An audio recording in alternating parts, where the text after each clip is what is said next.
Welcome to the Lite Hour live stream, everybody. Yes, I am your host, Raphael, and I have missed you guys. I mean, imagine this was a long time coming. I'm supposed to have been back for a while now, but apparently I decided that a little bit more background work needed to be done before I came back with the Lite Hour live stream. But look at me. I'm here, guys. I'm here for you guys.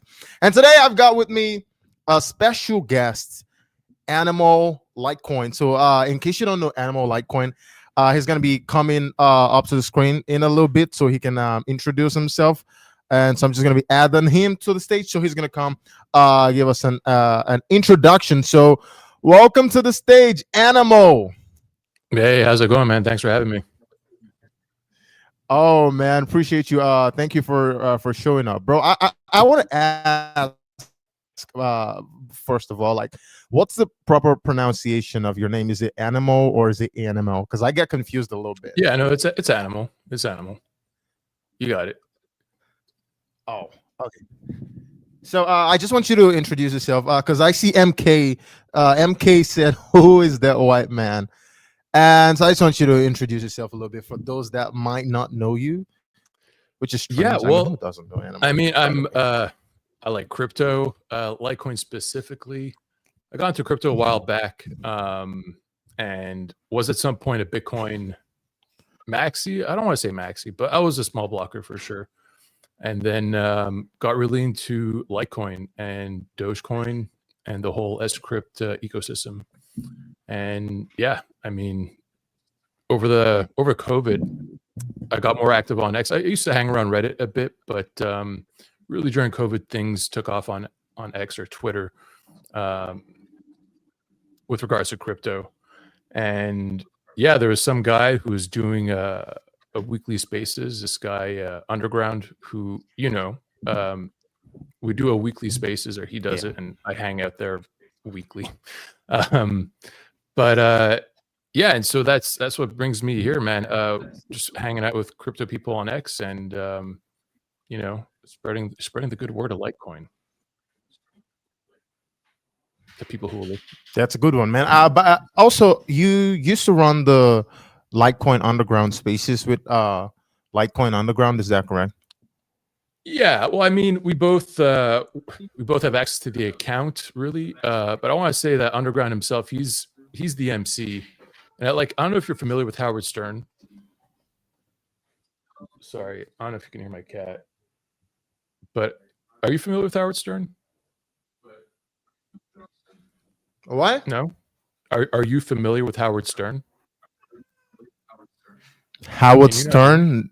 Yeah, Howard Stern. I've heard that name before, Okay, but well, I'm not. Yeah, sorry about my cat. Howard Stern was he was on the radio. He was a MC on the radio, and he had a co-host, Robin, who was like the weather person or whatever, but who would chime in from time to time and co-host a show. And that's kind of my role in this whole thing. Yeah. It's a fun space. I mean, you've been around a few times, like the last few weeks. We just talk, man. We just shoot this shit, talk about crypto and whatever's happening that week in technology in the world. Yeah, I'm really sorry about my cat. I don't know if you can see her up there. She's freaking out right now because she thinks I'm talking to her. She thinks you're talking to her. Yeah. No, it's okay. It's fine. No, it's fine. It's cute, actually. So yeah. So I used to watch the Litecoin not watch, but I used to see the posts from the Litecoin Underground account somewhere around late last year, and I remember seeing the announcement that you guys have were changing to the populist block, and yeah, you guys host fire spaces. Every what's the frequency? Weekly, Wednesday nights, 9 p.m. Eastern. Unless we're busy or sick. We're never, even if we're sick.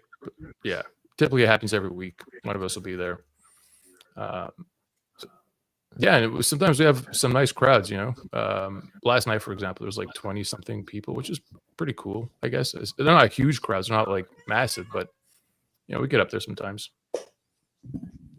Oh, definitely. Like the last night's crowd was actually incredible. I mean, Jesus, we had Joe from Dash on, the spaces. It was a very nice conversation. We had Diego from So I just wanted to, Stack Wallet. you were saying something, sorry. Yeah, I no. interrupted you. We also had Diego from Stack Wallet, the CEO of Stack Wallet. Oh yeah. Diego. It was a nice conversation. And I don't know if I can show, because I'm trying to see if I can pull up the populist block here for a little bit, so people can go follow the populist block, because Actually- you guys host. Actually, we rebranded. What? So the populist block is no longer a thing. It's been rebranded. It's now just underground on X. Let me send you the guy's name. So Underground. I think I'm just gonna share my screen right now so people can see. Go follow Underground. Like, I think it is still What? at populist block. My apologies.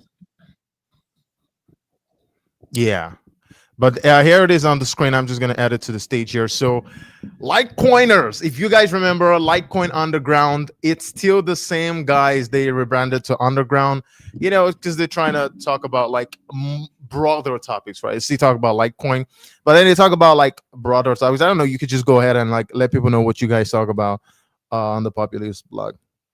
Yeah, I mean, obviously, like current affairs. We like to talk about sound money a lot, and I mean, whatever's hot. It's been a lot of AI talk, and last night we spoke a lot about that. Was it the 3i Atlas comet thing that's passing by us sometime in December? And whatever's topical, really, we try to keep it respectful. We do have like some political discussions. We have people from the left and the right coming on talking about whatever they're talking about, so yeah, we have a diverse crowd in there, for sure, and it's really like, yeah, we hang out for a couple hours, So crack a beer or two open and just shoot the shit.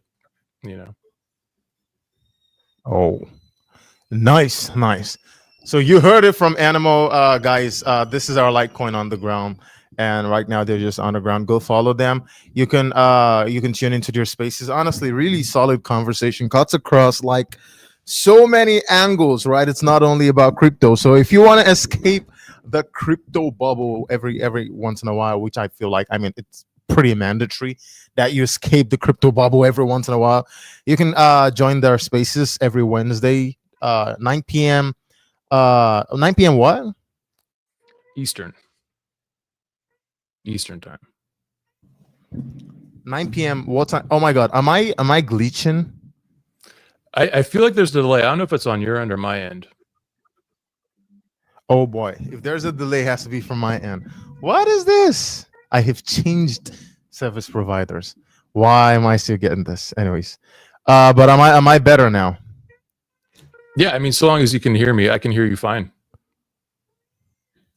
Okay, so that's it, guys. You go follow the Underground on X. So yeah, I guess we can now move into what we're going to talk about today. So it's a very interesting topic that I've been looking forward to discussing with you, and it's something that you have a very solid opinion on. And so we're going to start with Bitcoin's mining sustainability, because you have expressed some sentiments that I've been paying attention to about like Bitcoin not being very sustainable with regards to its mining. So I just want you to go ahead and like, what exactly is your idea around that. So I just want you to explain that. All right, so I don't know, maybe about 10 years ago or more, I had this aha moment when I first discovered Litecoin, right? Not Litecoin, sorry, Bitcoin. When I first understood, like, hey, this can't be stopped, right? And like, there's all these powerful individuals and countries that are trying to kill it, but they're unable to do it. Um, and it was just such a powerful idea. And like when that clicked for me, I was filled with the sense of euphoria, like the sense of hope for the world, right? It was right on the heels of the whole financial crisis and people losing trust in the banking system. Um, and so that was great. I was a Bitcoin evangelist. I would tell everyone and their uncle about Bitcoin, right? Um, back then, back in the early days. And yeah, so then time went on. 2017 comes around and there's this Bitcoin fork that happens, right, with Bitcoin Cash. The big blockers and small blockers couldn't come to a consensus, and the big blockers, without the consent of the rest of the community, forked off and created Bitcoin Cash. And at that moment, I had another kind of eye-opening moment. It was more of like an uh-oh moment, less of an aha moment. And I felt at the time, and I still feel this way, that Bitcoin Cash poses an existential threat to Bitcoin and its mining sustainability. The fact that Bitcoin Cash exists, especially in the state that it's in today, with its dynamic difficulty adjustment algorithm, means that it's more robust to hash rate abuse, hash rate drops, or surges than Bitcoin is. It can swing with the punches, right? People have flooded Bitcoin Cash with hash rate, only to dump it after a difficulty adjustment made it harder to see what would happen to slow down the block production. And they made some adjustments to the hashing algorithm, so it adjusts much more dynamically. It can handle massive fluctuations in hash rate and still produce blocks in a timely manner. So yeah, okay. Why does that matter? Well, it matters because right now, if you have a Bitcoin miner, doesn't matter which one you have, you can point it at either Bitcoin Cash or Bitcoin and earn the same amount of money in US dollars, in terms of US dollars, which is something that, I'm still surprised to see today. I think it's actually more profitable, slightly more profitable to mine Bitcoin Cash right now than it is to mine Bitcoin, if you're just looking for US dollars. And so this is a problem, right? If ever one day it becomes way more profitable to mine Bitcoin Cash, say Bitcoin Cash's market cap doubles or triples or something, suddenly these big mining firms are leaving a lot of money, profit, on the table, out of their sheer, principle to maintain, I guess, the Bitcoin dream. And frankly, I don't trust all of them to do that. Frankly, I feel like a lot of these mining firms now are beholden to their shareholders. And if they're struggling to pay the bills, they're going to have to make adjustments whether they want to or not. And if there's an opportunity for them to make more money mining Bitcoin Cash, I doubt they won't take it. So yeah, it's basically my thesis for Litecoin and why I like Litecoin and invested in it. Because this is a problem that Litecoin doesn't have. All right, there's nowhere for Litecoin's hash rate to escape to. Merge mining solved that issue and has made it more secure in its hash rate, right? Dogecoin, Bell's coin, Pepe coin, forget which other ones. There's a Lucky coin. They're all mining off of Litecoin, right? They're all merge mined with Litecoin. Litecoin's hash rate can't go anywhere. It's already all there. Like, there's no other option to mine with an Scrypt miner than to mine with Litecoin, and if you want to be profitable. The Bitcoin, or rather the Dogecoiners too, like, they can't just they could mine on their own pools, right? Their Dogecoin specific pools. But they'll be losing all that profit from Litecoin and Bell's coin and Pepe coin, potential profit. So it's a really interesting ecosystem that's collaborative, right? These different coins are kind of they're working in unison to secure each other.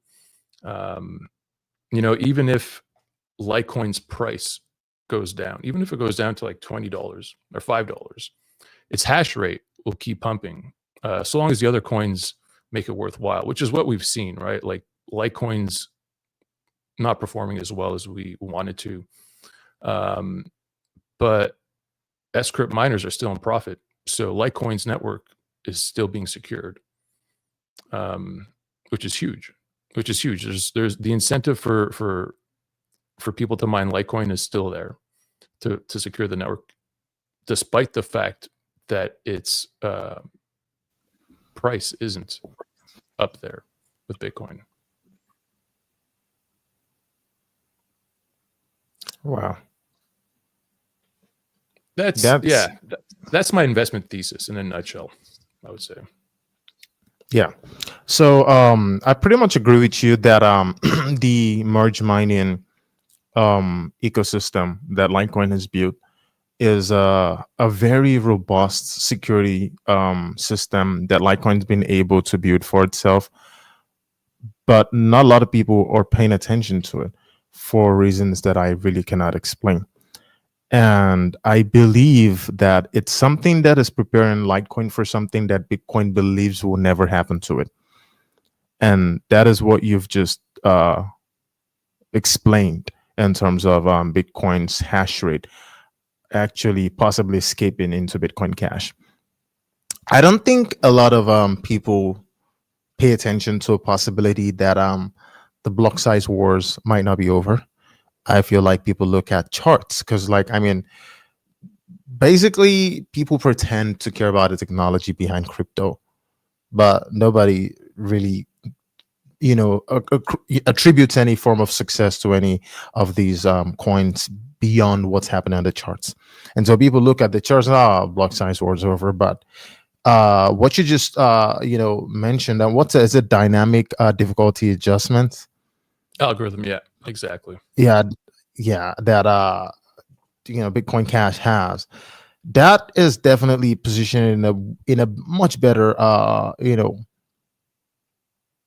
states in terms of being able to resist attacks than Bitcoin is. And Bitcoin is sort of like the king sitting on a throne of complacency at the moment. And it's so strange that very few people pay attention to this, because I was on stream with Earned the other day, and he mentioned something that really caught my attention. I've been really taking time to process, and what he mentioned was that these cryptocurrencies are pretty much systems of resistance, right? And that's the way he put it. So they are built to resist potential takeover, and I believe that really stuck in my mind because, like, it's an hypothetical scenario where you have a rogue government that's trying to, like, there's like a little bit of a war of money, right? They're trying to fight the money and trying to Control like the close money. it down. Exactly. Yeah. And they're trying to buy all of this miners to like control the networks and whatever.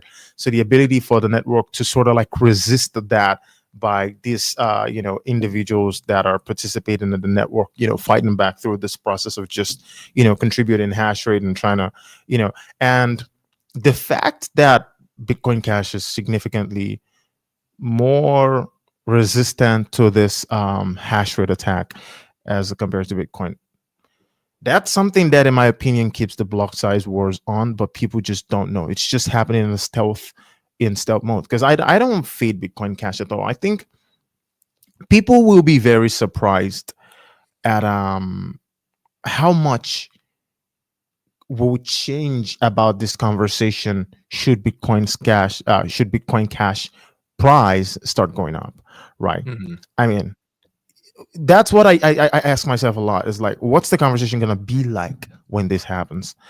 And I sort of like build my thesis around what I'm looking forward to in this space around that, right? What's going to happen should Bitcoin Cash price starts going up, right? What's the conversation going to be like? Are people just going to... It's kind of scary, right? Like the possibility that there might be a chain halt on Bitcoin, because that's what we're discussing, right? Like an influx of hash rate to Bitcoin Cash, and then a reduction in block times, or an increase rather in block times for Bitcoin. Yeah, it's super scary. Like that kind of thing would be a total disaster, not just economic but environmental, right? Like think of all the energy that's been Yeah. put into Bitcoin. It would be a complete disaster. But I think, I mean, that's the thing. So I think that people are aware. They are actively not talking about it. In fact, like they just maintain, like that's where I believe the maxi narrative is born from. This the knowledge and the fear of what might happen. Yeah. Because right now, I think the only thing keeping Bitcoin and Bitcoin Cash at their current levels is the fact that it's like a giant popularity contest, right? Exactly. And we're getting to the point now where it's starting to become obvious that Bitcoin needs a block size increase or something. There was a consensus amongst some experts that op CTV would be that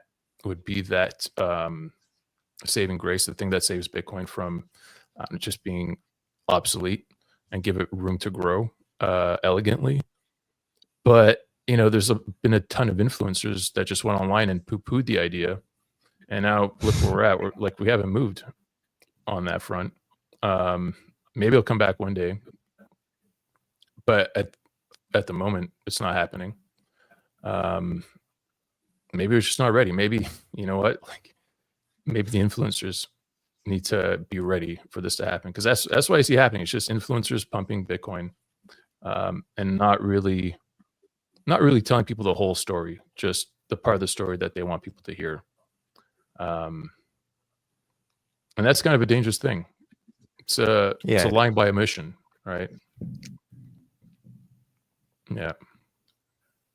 But we'll see what happens. I mean, I don't think it's going to happen anytime soon. I mean, I could be wrong, but I'm thinking like probably within our lifetime, we'll either see Bitcoin go back and renege and increase the block size or do something with ops ETV, or we'll see a Bitcoin Cash flip Bitcoin. It's got to be one of the two, because I mean, Bitcoin and Bitcoin Cash, I see it as like, have you ever seen Mad Max Return to Thunderdome? No, I've not. No? I know Mad Max, okay, but I've not seen that. All right. Well, there's this thing, this mantra they say: 2 men enter, 1 man leaves, right? Like that's the kind of situation that Bitcoin and Bitcoin Cash are in, right? Like they're going to the Thunderdome, they're in the Thunderdome, and only one of them is coming out of there alive. And technically, I mean, Bitcoin Cash has a lot of advantages. So yeah, I mean, we'll see what happens. Honestly, I hate to be the guy. I hate to be that guy that's like just like a doomer. Like, no, I like a very significant majority of my decisions around crypto is built around the worst case scenario, right? You just have to think about the worst case scenario, because I've recently pivoted my thinking from I had my little aha moment not very long ago. I have to steal that. Not very long ago, when I started asking myself, because I was a huge POS guy, because like that's what's exciting. I mean, I'm Gen Z coming to the space. That's what's exciting. So as well as making money as well. But I had this little aha moment where I asked myself, like, okay, what are we doing in this space, right? Is this an invention of, is this an innovative technology, or is this the invention of money? And that was what started questioning my mind, like, what am I building my future around, right? Because I don't perceive, crypto as advanced technology in the sense of, oh yeah, we're trying to ship this fast blockchain, and that really matters. I see it as a revolution, a revolution of money, a reinvention of the financial system that has, proven to be so terrible, right? And started making me think about all of these things, and that's why I've been paying attention to the worst possible case scenario, and that's what makes Litecoin very attractive, right? I see Bitcoin is at this point where it has so much valuation, but so much hidden problems that people are, like you said, deliberately deciding not to talk about. And Litecoin is in this unique situation where it's, it has a lot of adoption behind it, and it has an ecosystem that is very symbiotic when it comes to its mining, right? So as opposed to like a cannibalistic mining environment, like what you'd see with Bitcoin Cash and Bitcoin, it's very symbiotic. And I look at that and I'm like, okay, genuinely, which of these money tree networks has a much better chance of surviving an extinction event, right? And a very terrible, you know, 0 day scenario, right? A very terrible 0 day scenario. Which of these have the ability to resist? Then, in my opinion, that's Litecoin.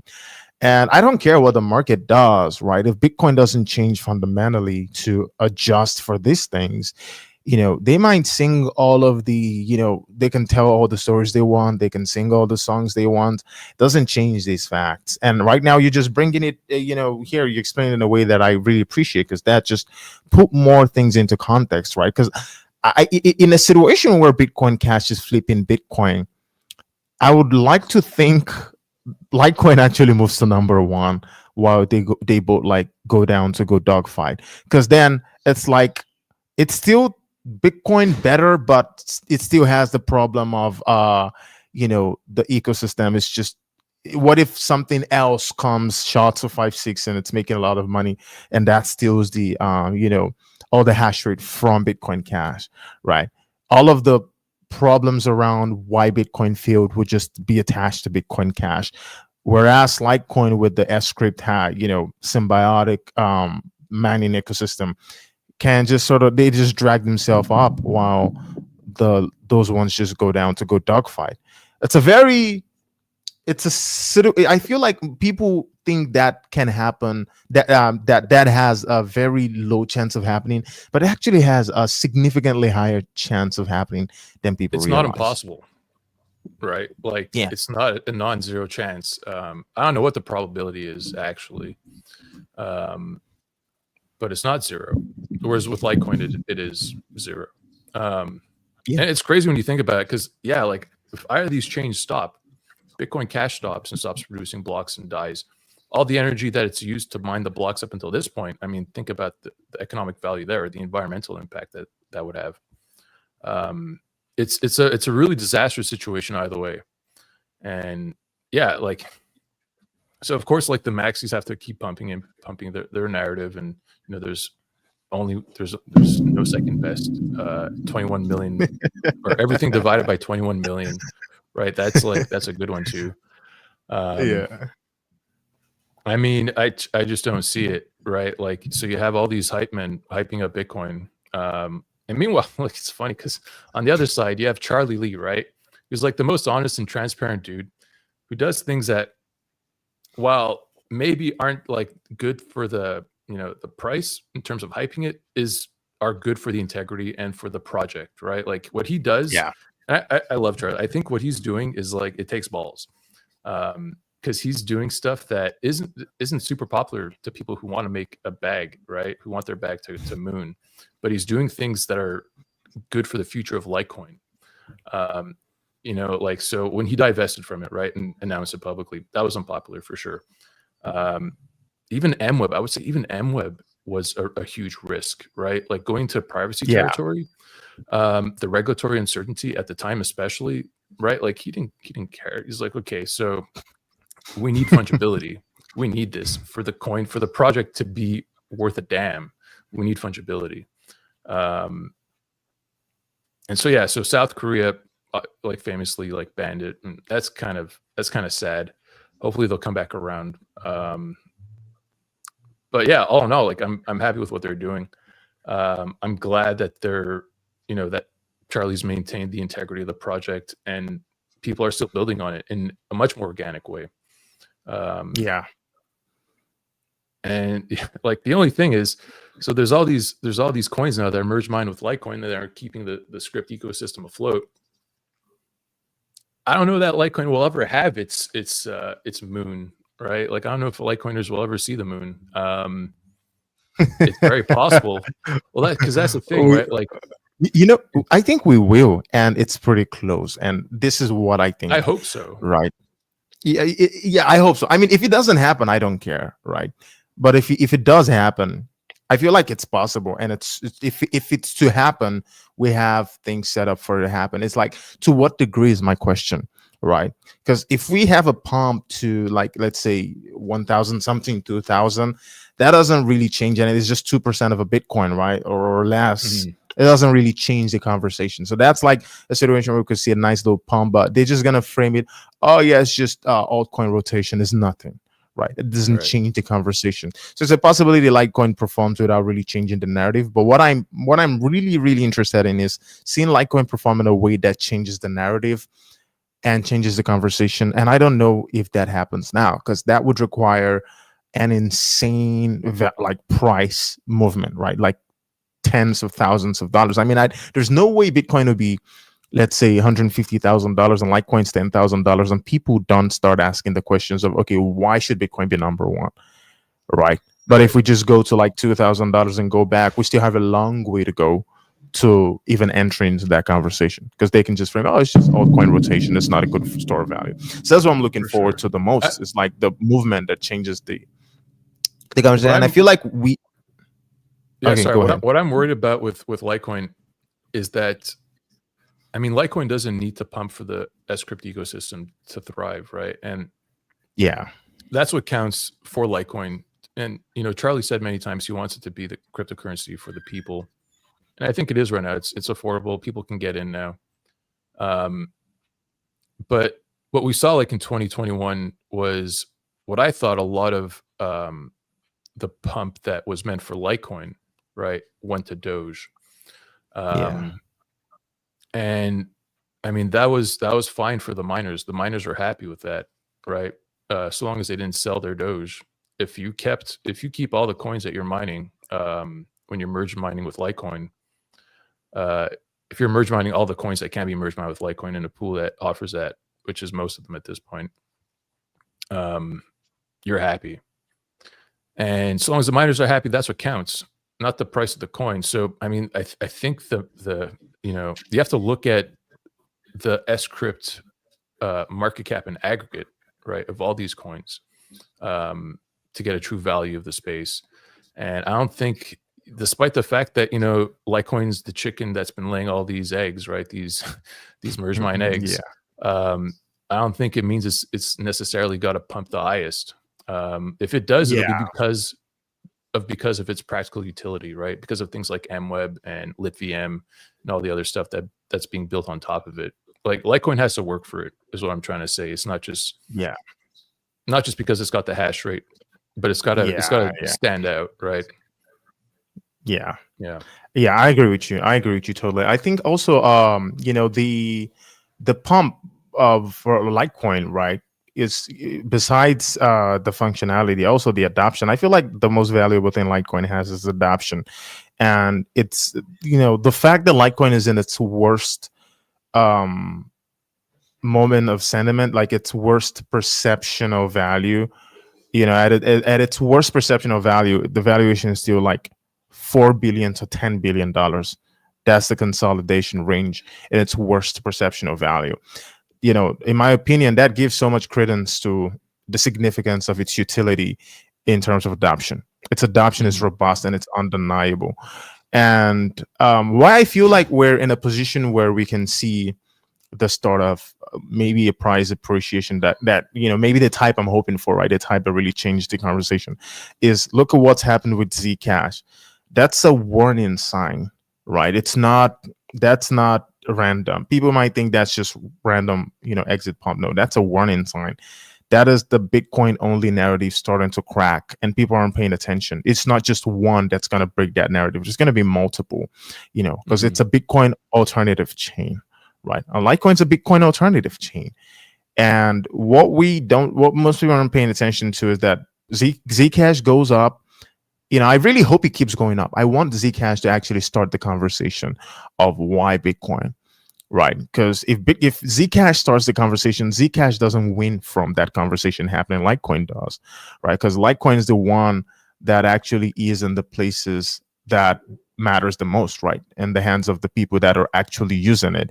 And Litecoin is actually in this unique position where it is even offering a type of privacy that doesn't antagonize the process of law enforcement, right?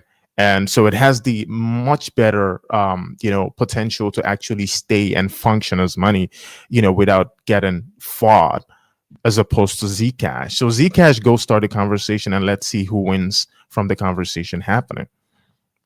And that's what I'm Totally. looking forward to. Yeah. So right now, Zcash is starting that conversation. I'm seeing a lot of maxes losing their mind. Oh, Zcash is a scam pump. Go ahead. Yeah, I want that argument to happen.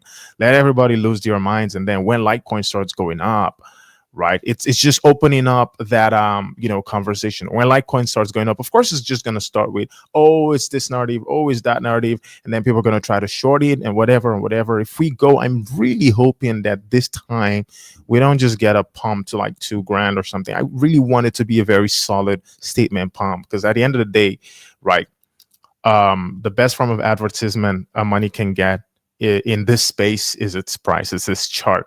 And that's something that I feel like we just need something very significant that's going to just turn the tables, change the conversation. Because if we get the measured move that Zcash has gotten, that's taken us straight to, I think, is the top 6, right? And at that point, you're going to hear more and more people ask difficult questions. And that's what I'm really hoping is going to happen. And if it doesn't happen now, right, all we need to do is just keep pushing for his adoption, right? And like you said, Charlie, incredibly intelligent guy. A lot of people are going to, in hindsight, appreciate what he's doing, because he's not paying attention to selling any story. People don't understand. Do you know how many people have used Litecoin? That's a subconscious advertisement that, no form of story can replace. You've used it. It's part of you. It's part of your life in some meaningful way, right? That's the best way to, in my opinion, sustainably advertise something, is to get people to use it. And that's happening. It's working.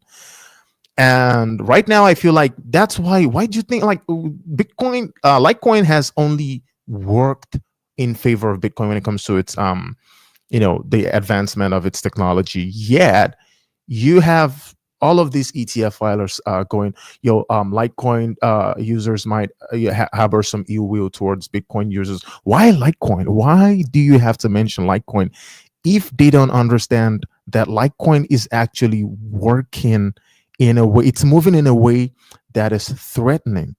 People are actually using it. People are subconsciously understanding its presence. And all it takes is one catalyst, and the whole conversation changes, and they are aware. I mean, and that's the foundation and Charlie, I mean, they've been keeping a relatively low profile, right? Like, that being said, they're ready for the pump, right? We've got the Litecoin account that's firing all cylinders all day, every day, throwing shade at other coins, right? Solana and Ripple in particular, which I love. My God. No, I think you're right. Like the next time we get millions and millions of eyeballs on Litecoin, I think it'll stick. It's proven itself. It's been around for 13 years or more. Yeah, it's top 20 still. Its usage is still very high amongst the rest of cryptocurrencies globally.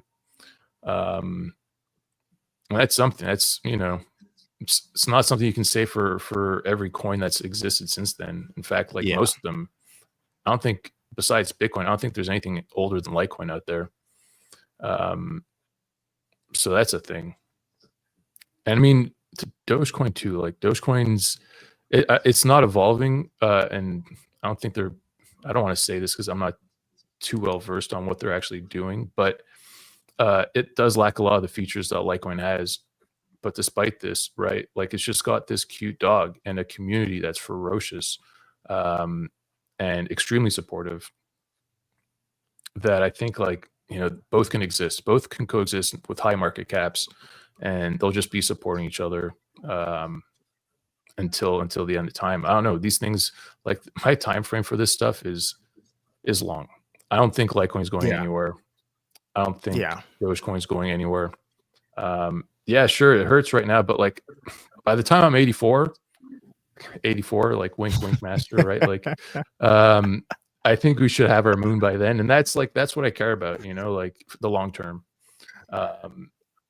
So yeah, I hope I don't have to wait until then. I think, and part of me does think that, like, is afraid of that. So that's what, like, I'm really into like staying healthy and like eating well and sleeping enough and all that stuff, so I don't croak before I'm supposed to, before I see Litecoin pump. But yeah, like I just yeah, hopefully, and yeah, go ahead. I was just gonna say, hopefully we see Master's writing here in the chat, like 31K incoming. Hopefully. Oh yeah, I'm seeing Master. Yo, what's good, Master? What's good, everybody? Welcome. If you're just joining us, welcome to the Lite Hour live stream. This is a show that I've resumed once again, and we're going to be hosting this every Tuesdays, Thursdays, and Saturdays. It's an open show. Anybody, I mean literally anybody in the Litecoin community, just reach out to me if you want to be on this show. If you want to talk about literally anything, you can just come here and we can have fun. We can have a nice conversation. And because I want this show to be as accessible to anybody in the community, you don't have to be someone who's important or anything like. You just want to talk. You like Litecoin? You want to talk about Litecoin? Just let me know, and I'm gonna arrange for you to come and join me in one of these. And also multiple of us can join and have conversations as well. We can have group conversations. And so look forward to future episodes every Tuesday, Thursdays, and Saturdays as usual, 5 p.m. EST. So we have in the studio, of course, Animal. And yes, moving back to the conversation, so what do you see is the future of these other Scrypt coins, right? Because I do like, I think there's a one counter argument I've gotten from people, right? Because I had a debate with Justin Bunce. He's a very massive proof of stake guy, so he's talking about throughput, TPS, blah blah blah. And so I had a conversation with him, and I try to talk about Litecoin's mining sustainability with him. And so his question was like, oh yeah, then what happens to Bell's coin? What happens to Pepe coin and these other Scrypt coins in the long term, right? And so I want to just forward that question to see, so what happens to them in the long term? So is the idea that like these other coins are gonna continue to like just pump in order to keep it sustained? Because I understand we sort of like have Dogecoin, right? But also what's it gonna be like for these other ones? Yeah, I mean, it's up to them to decide their destiny, right? Like, well, for real. But I think like Bell's coin, for example, they have some freedom to do some more experimental stuff than Litecoin does, right? Like, they want to adopt OpCat. I'm not sure if that's still happening or if it's happened already. But they have the ability to try riskier things, similar to how Litecoin had the ability to implement SegWit before Bitcoin. Having a lower market cap means there'll be less people afraid to do to experiment on the chain. So I think it's fantastic, actually. Litecoin now has a ton of test nets, right? If you want to call them that. Like, I think it's kind of derogatory to call them that, but because of their own things, and yeah, they're testing stuff. Yeah. But I mean, so we're seeing that with Bell's coin, and those guys are super sharp. They're working on crazy things. Although, yeah, I'm not sure what's happening with the OpCat. I know they are working on it. I'm not sure if they've pushed it out yet. I could probably check right now and tell you, but yeah. And with Pepe coin, I'm not sure what's going on either. It's just another cool meme. Like, yeah, it's similar to Dogecoin. But whatever, like maybe the frog will win the popularity contest over the dog. Who knows? Who knows? I have another angle to them, right? Now, one thing is, I don't see meme coin culture ever going away. For now, I feel like meme coin culture has hit a very heavy roadblock since we saw the most important person in the world and his significant other launch a meme coin. I feel like that soured the market very horribly. And Mhm. since then, it's sort of like hurt the culture for a bit, but you can't kill culture at the end of the day, right? And that's the thing about culture. It always finds its way back no matter what it is. It can just, have a little, I mean, you look at every single, culture in society, even some of the most extreme ones with the fringest ideas. You just think about things like flat earth, right? We have all of this amazing technologies and everything to a degree of certainty, asserting that the fact that the earth is in fact a geoid, right, a spherical like figure. But you still have millions of people who believe in flat earth, right? It just finds its way back no matter how fringe the idea or the culture is. And Yeah. so meme coins are gonna come back, of course, and they're always going to be culturally relevant as long as decentralized peer-to-peer monies will exist and will remain relevant. And I feel like what Scrypt has created is something that no other crypto ecosystem has been able to create. Proof of work meme coin. A proof of work meme coin ecosystem. And why I feel like this is important is, I when Solana meme coin started going up, I actually traded some of them. I was making a lot of profit at first. And then I started to think I was a genius, right? Until I started seeing the exact same copies of the coin I was buying in advance. So like imagine one of the worst ones was when I saw this coin. It was Pepe coin, Pepe Claus, right? So Pepe and Santa Claus. So I thought, oh yeah, I'm a smart guy. I'm buying Pepe Claus towards I think it's the ending of November or Oh, beginning so of right in time December, for the just something. holidays. You're gonna have a Yeah. Christmas So I special? thought, yeah, I thought I was being smart, right? I'm buying the Pepe Claus before the Christmas season, right? So imagine what happens when Christmas fever hits. Then Pepe Claus is gonna go up, and I'm gonna be rich, right? I'm gonna make a lot of money from Pepe Claus. And guess what? 24th December, Pepe Claus was up. It just wasn't my Mhm. Pepe Claus. Oh no. It just wasn't my paper clause. It was like seven Yeah. other paper clauses that just had no connection to mine. I was like, what the freak is this? Right. And these meme coins are so replicable. Before Trump launched his Trump meme coin, there was a Trump meme coin on Gate that I actually bought. And he launched his meme coin, and that Trump meme coin all of a sudden became worthless, right? Just removed, they just scrapped it out. It's now worthless. Like imagine that, right? That's something that can happen when you have these meme coins that are created at no cost and can be easily replicated. Once, if you buy a meme coin, So easily. right? They have So websites that easily, make you build a so coin, easily. right? Like Yeah. you could imagine what happened at the White House, right? When he launched his coin. He's like, he made I don't know how many billion overnight.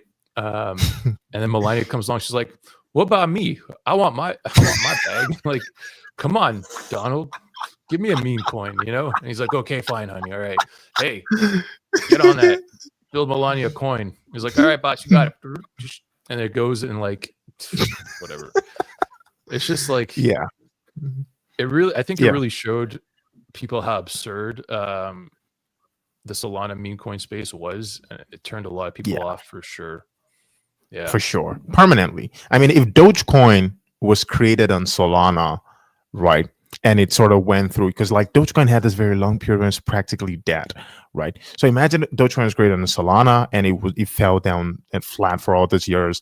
2019 when Elon started talking about Dogecoin, instead of that Dogecoin to go up, what would have happened is some Solana cabals would have created another Doge coin, and they'll pump the metrics on all of the dexes, and it's that new Dogecoin everyone's going to start trading, right? So it's really creating coins that have no ability to retain the cultural significance when that culture like becomes relevant again, right? So you and where does their can't value buy come any from? meme coin. Like, where does Trump coin's value come from? Like, is it a like if he does well, is it in his presidency? Is that where the value comes from? Like, should you No, judge no. the coin based on his performance, or if you own enough No, of it, do you get invited to Mar-a-Lago or something? Like, why would you own this? Like, as right? opposed to Yeah, Melania coin, right? Like, I don't even see the cultures because like some people, but argue is like the core basis for meme coin is the cultural significance, but I don't. It's just my opinion. I'm not saying the cultural significance in holding a Trump coin, but someone else might have a different perspective on that, right? But my problem with them in particular is just how easily replicable they are to the T, to the point where you can't buy. I mean, if I buy Bell's coin, merge mine Bell's coin, the Bell's coin itself, if Bell's coin become relevant in 10 years, it's my Bell's coin that will become relevant, not some new Bell's coin that some Solana cabals just created and are pumping out the stats. So that's what people see on the deck screeners. And I feel like that is one. I'm gonna play devil's advocate just for a second, okay? If there is a silver lining to the Trump coin, wait for it. If there is a silver lining, it's that they set up some guidelines, right, for other people to follow when creating a digital security like this. Because prior to that, or even now, we don't have clear guidelines, but they're being written out into law. And if the most powerful man in the world does something a certain way, you can look at it as like a how to do things. Let's assume he did it legally, and did things like that did things in a way that are above board, right? With in terms of distribution of the tokens, and disclosures and all that. I think it'd be a good way for people to move forward. Oh. Yeah, I think your video just turned off. Yeah, it did. Your camera just went off. Are you using an external camera? Yeah, I'm using camo. Oh, no wonder your video is looking so crisp. I'm like, oh my god, it looks so good. Yeah, it looks like camo crashed. Nice. Whoops. Let's see if I can fix it. Yo, wait, did the camera crash? Oh my god. No, what happened?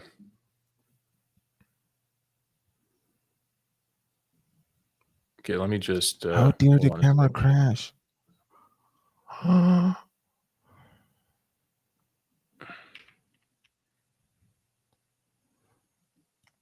Turn the camera back on, turn the camera back on, turn the camera back on, turn the camera back on. Just playing. Oh boy. Anyways, guys, if you just why? No, it's actually I don't know what happened to camo. Doesn't see any of my devices. Oh, that's weird. Okay, full quit.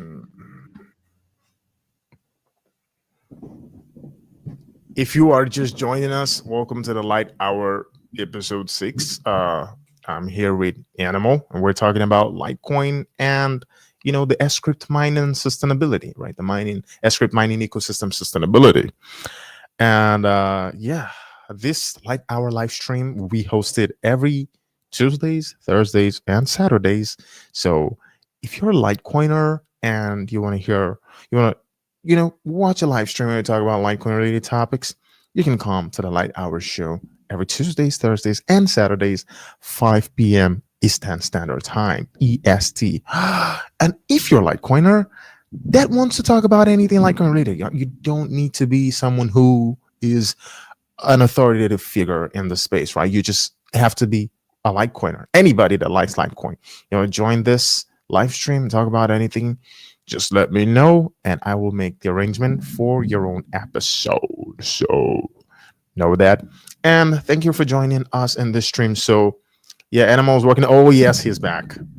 Sorry about that. Yeah, welcome back, bro. You went to the void for a little bit, and now you are back. I don't know what happened. The app on my PC crashed, or at least its ability to connect. No, the Solana cabals they took you out. That's what happens. Our fearless leader didn't like what I had to say about his coins. So yeah, you were talking about the silver lining to the present the meme coin. Yeah, it's just basically some clarity around how to how these projects should operate, right? Like, which would presumably bring some customer safety to the space, if there's a silver lining to it.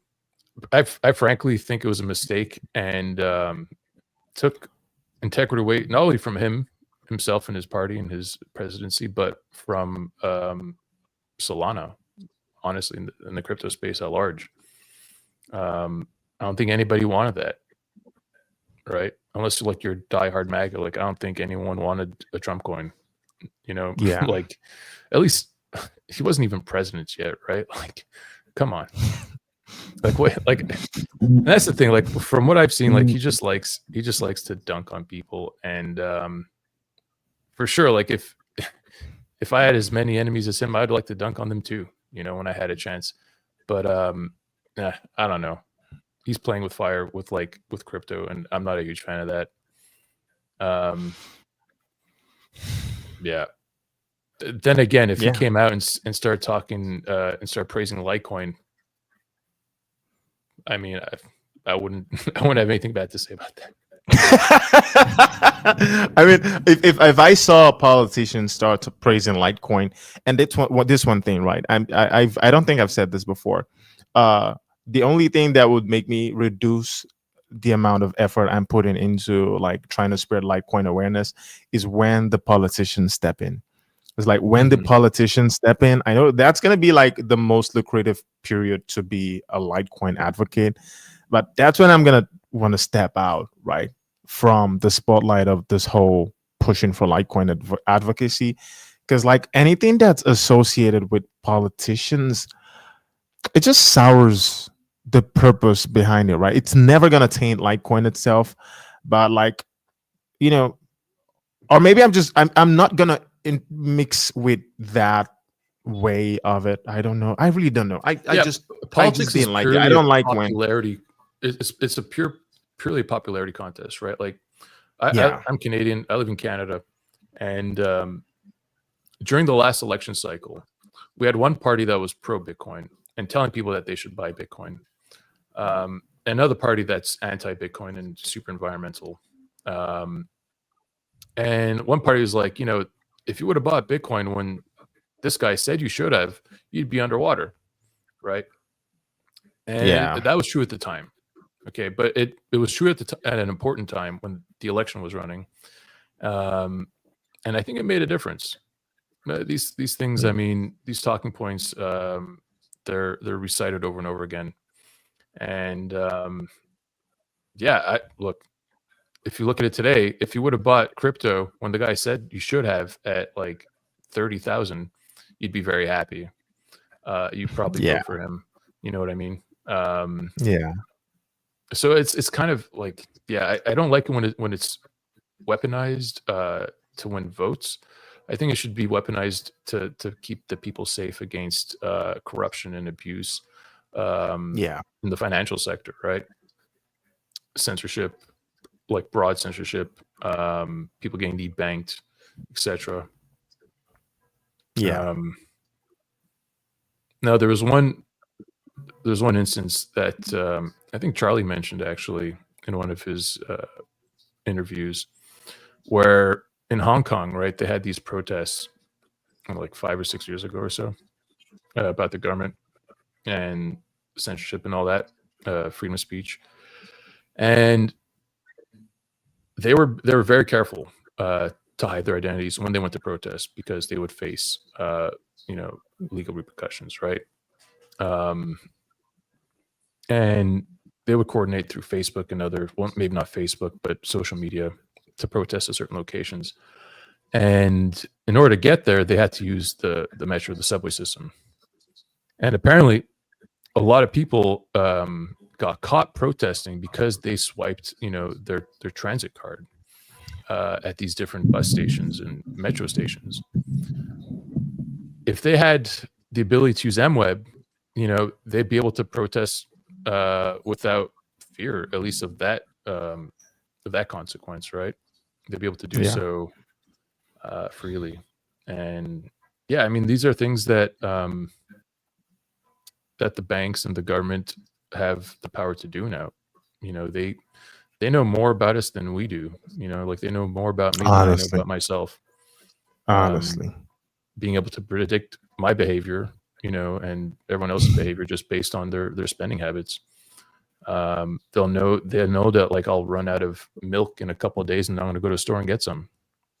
Right? Like, it's kind of scary, and I don't want to live in that kind of world. Like cash Cash, despite the fact that it's not perfect, serves a really nice function in keeping privacy alive. And a lot of countries Yeah. are trying to move towards a digital dollar and a cashless society, and having tools in our toolbox like MWeb and Monero and Zcash that allow us to live without having Big Brother, breathing down our necks 24/7. Oh, I think is one of the most important things, right? That we have working for us. Yeah. yeah. I think we're a lot closer to George Orwell's depiction of that society in 1984. Is that the book? It's a 1984. Yeah, I think we're a lot closer to it than a lot of people actually realize.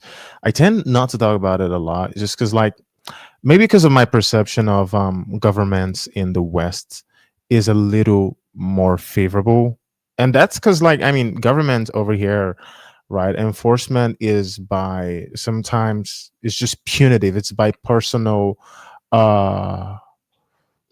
Like, do they hate you, right? Do they feel like they can exploit you or something like that? It's like that drives enforcement a lot over here. But, like, I feel like, and when things like that happen, your ability to actually appeal and get a fair process is very limited, like extremely limited. Sometimes even when there's a lot of noise, it's like, oh yeah, I mean, look at what happened.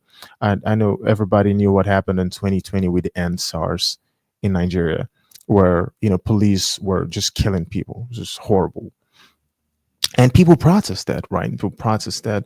It was global news, right? So you'd expect that some arrests were made and some people were held accountable, right? Some people were protesting, and it was like a toll gate, and they were there. It's like thousands of people, right? And some people, they turned off the security cameras instantly of the toll gate, turned off the light, which there's a control room to do that, and all of a sudden people arrived in military uniform, tanks, everything, gun blazons, automated machine guns on these people. Hundreds of people lost their lives. It was horrible. Jesus. Made international news. Nothing happened. Not one arrest. Nobody was held accountable. Nothing like that happened. Nothing. Just nothing happened. Just went like that. And if you were in the West, there's a path to getting some sort of justice, right? Through the systems, it's particularly when there's a lot of noise and there's a lot of outcry on that particular case. There's a path to getting due process, and that's why I have a less a more tolerant perception of law enforcement and the governments in the West, as opposed to what we have over here. And so that's why people hear me say some things like I don't think anyone really needs the level of privacy where you are completely invisible, right? It's practically impossible, in my opinion, because at the end, I mean, you're living in a house that the government is very aware of, and 99% of what you do, they have the access to get you whenever they want, right? They just come into your house if they want to, and just send police, right, if they have probable cause and whatnot. So practically they can get you if they want to get you for anything, right? So if you want to get that level of privacy that it's ideologically being discussed, you need to live in a nation, in the wilderness, just completely divorced from any possible government reach, which is practically impossible. I don't think in my that's opinion. even possible. Yeah, it's not. No, but I mean, right? So, trusting the government is a luxury that most of us don't even know we have. Yes, exactly. That's what I was trying to drive at. Like, there's a significant level of trust you guys can place on your government that I just can't with mine, and so that's why I don't not really sharing the perception of like the level of privacy people are trying to push for. I think MWeb is pretty okay for what the type of privacy people need. I mean, my particular reason why I would want to use privacy is like, I don't want to send you something and you can see what I'm doing, right? Or how much I have. And that's where and some people actually actively stalk chains and look for, if someone stalks your chain and sees what you have, and they can try to social engineer something. I mean, you see all of that exploits happening. A lot of times it's because they can see their on-chain balance, and so they can social engineer their way to get that money out. But if they can't see that, that takes that away, right? And that's what I feel like. If you go to buy a cup of coffee and you use your your main wallet, and the barista's like, "Oh, look at this whale! All right." And next time you stop by, maybe she'll flirt with you a little bit more, And then and then maybe she'll ask you out, and then maybe like when you're going to her place or something, someone will drag you behind in some back alley and wrench you. No, it's crazy. I mean, that's like probably the most practical use of privacy. I mean, in North America at least, in the US, I don't think, unless like you're dodging taxes, the government cares how much crypto you got, right? Like even if they can see it, they're not going to come after it. Unless you're kind of you're opposing them, maybe. But yeah, I don't think it's as rampant a problem as the old wrench attack from people that you're in proximity to. Yeah. No, it's a good thing for sure. I think it strikes a nice balance. I think MWeb strikes a nice balance. It allows you to, withdraw it. At least in Canada, you can't even buy Monero through legitimate channels, and so it allows you to do what you got to do. You got to take the money out. You got to buy a house with, say, like on pumps. You buy a house, boom, okay. You got to pay taxes on that. The government can see where it came from. Even if you had it in MWeb, you take it, peg it out, put it on exchange. You can sell it. You just have to you might have to tell the government where it was and how you got it and all that stuff. But yeah, with Monero, you can't even really do that. Like, there's nowhere you can sell Monero in Canada and stick in your bank account unless you go through like, I don't know, private sellers. I wouldn't even know. Probably you'd have to go through some DeFi solution to convert to Bitcoin. And then again, you have to explain to the government, where this Bitcoin came from, right? The second you cash, onto some, on ramp or off ramp, like you have to justify it.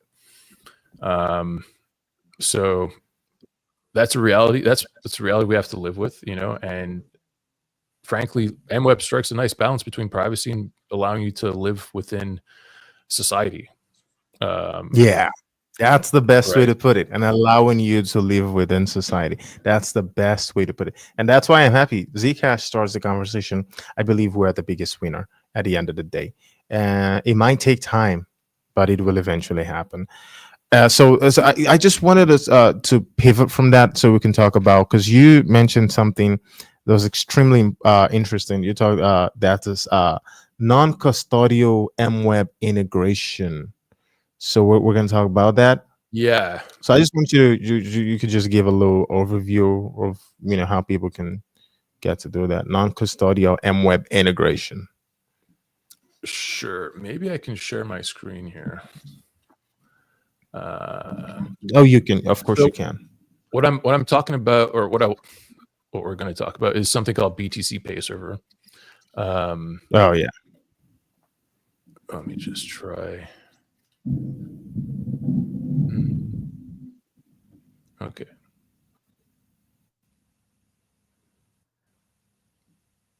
All right. So yeah, BTC Pay Server, if you're unfamiliar, is an open source project created by a gentleman called Nicolas Dorier.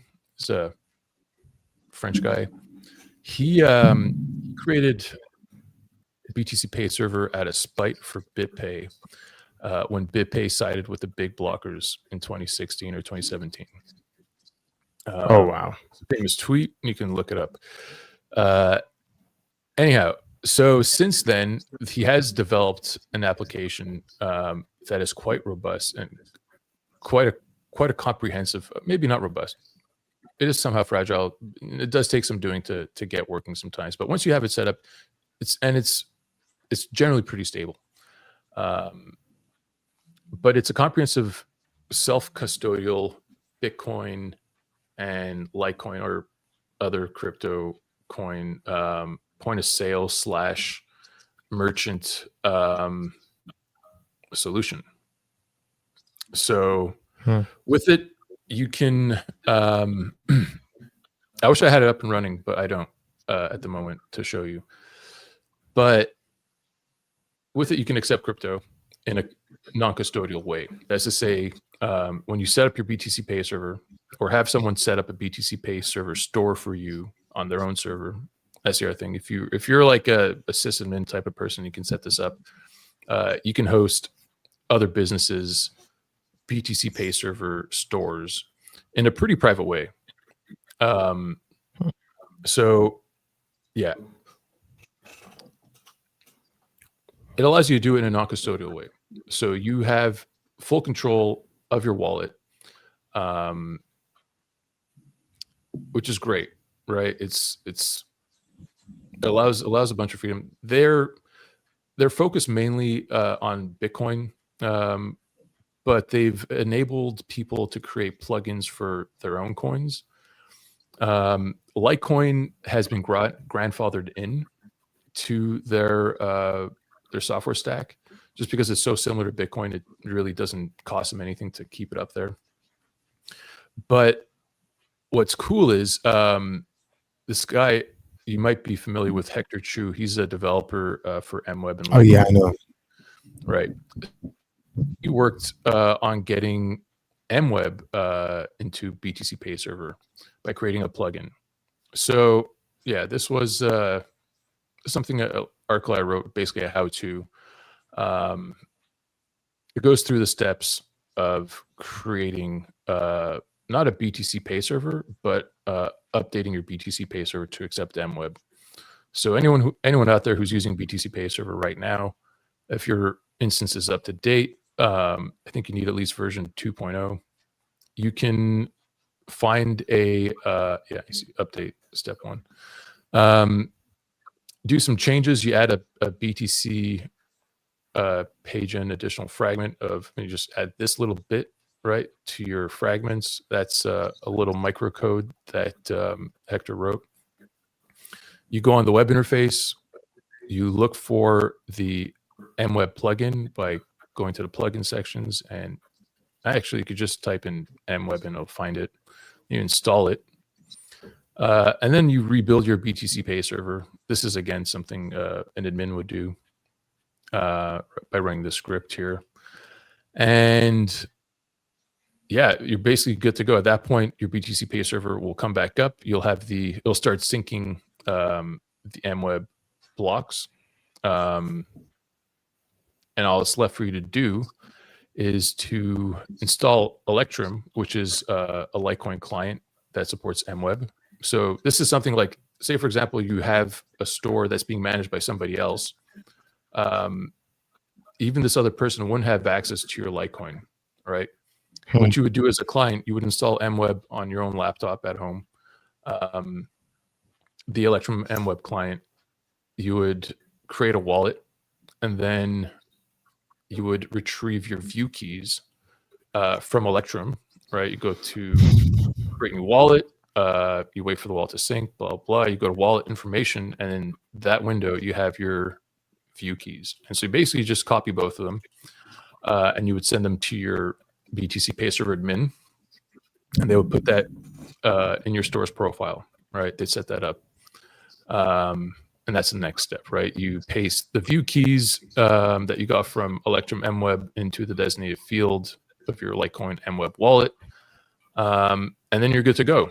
Then you can start accepting MWeb, and it's pretty cool. So there's a couple of people that started adopting adopting MWeb through BTC Pay servers since this was created. One of them is Nano GPT. I don't know if you're familiar with them. They're an AI client for different models, I guess you could use. And so you can use MWeb. I think you can use others, privacy coins, perhaps Monero. I think Monero is our largest. But so yeah, it's pretty. You can use AI anonymously, and you can pay for tokens and through these privacy coins. Another cool merchant that's using MWeb is what are they called? Sorry, NIM VPN. If you've heard Yeah, of I them. know Neem. Yeah, I know Neem. They're accepting MWeb now through BTC Pay server, and there's another NIM thing. I think I forget what they're called, but they're like a virtual private hosting service that you can, like cloud services, you can pay for with MWeb, and probably others that I don't know of. It is something that's easy to implement. If you have Litecoin running, you already got the blockchain downloaded. You just have to sync the MWeb blocks. So it's very lightweight and easy to do. And there's no downside. Basically, if you already got Litecoin, especially, it's quite easy and quick to set up. And it's just one of those things that, like, I believe Satoshi envisioned us using Bitcoin in a peer-to-peer manner, right? Not going through a third party. And this allows, every small to medium, even larger businesses to accept crypto in a peer-to-peer manner, the way it was intended to be used, right? It's one of those things that, it just pushes the mission forward. Yeah, I think this is really cool. This is this is very cool. I think it's like a lot more people need to see this, and hopefully it catches on the adoption front, and you can have more people that are more businesses, particularly because I think this is an implementation that'll be very good, particularly for businesses, right? I would be recommend to anyone who's like technically inclined, even if you're not like hardcore sysadmin, to check it out. Right, you've got all these AI models that could help you set it up if you get stuck. It's pretty easy to do. You can do it on a Raspberry Pi. You don't need a huge server, although it works better on a more like a Raspberry Pi 5. I think would be a good place to put it on. And just play with it. And if you if you like it, if you enjoy working on it, start reaching out to local businesses and see if you can host their stores there. And if you do get that, then go on different websites. So I think, what's it called? Coin Maps, or no? Hold on. Crypt Work. I forget what it's called. But those crypto map sites that let you find local businesses that accept crypto. Yeah. Put up on there and see if you get any clients. Easy to do. It doesn't cost anything, and it could bring you some more clientele. That's interesting. So this is gonna be huge. I want to know how is the since it's P2P. I think the only little bottleneck it might face is just because like you need to set it up yourself. And okay, I have a question, Ryan, and this is just my curiosity. So if somebody sets up the like a clientele to be able to do the MWeb on the BTC Pay integration, right? So the person becomes the host for these local businesses that are transacting with it. Yes, exactly. So and so what is there a danger, like, because are they the custodial right at that point? Yeah, like it's like that. That's the only thing is it becomes there's that adds a little bit of trust, right? Because then they have to trust the hosts. So that's a legitimate concern, and it's not a perfect solution in terms of that, because they call them BTC Pay server ambassadors, right? People that host a server and then onboard merchants. The BTC Pay server evangelists, whatever you want to call them. These are guys that run BTC Pay servers and look for people to start accepting crypto. There is a potential for them to have access to some financial data, I guess. It's not built into it, but they've got the database password. They can look at your store financials and stuff like that. Potentially not like the best thing, but if you're a business who's just taking, like, there's some things that there's some level of trust. If you have an IT person at your business working on your gear, you got to trust them to have some kind of integrity, right? Not to steal your data. All businesses have a lot of businesses rather hire IT firms to manage their infrastructure. It's the same kind of thing. What's different here is that the private keys are not ever in the hands of the ambassador. Oh, right? yeah. So that's a distinction. It's still peer to peer. There's a distinction between it and like an exchange or something. Right. Yeah. There's no one, like, they can't take it away from you. They could probably see how, they can't even see what's inside the wallet if you move it out. The way it's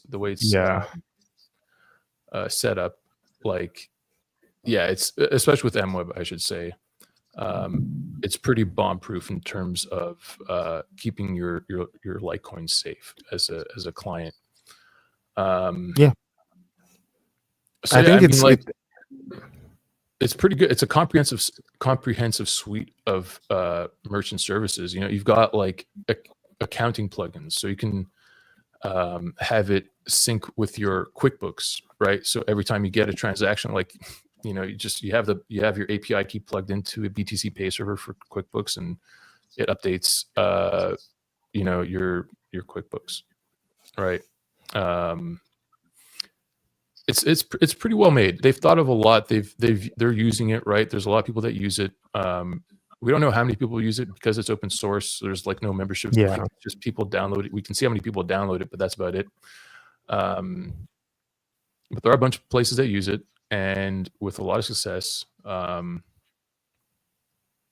think it's pretty cypherpunk, man. It's pretty dope.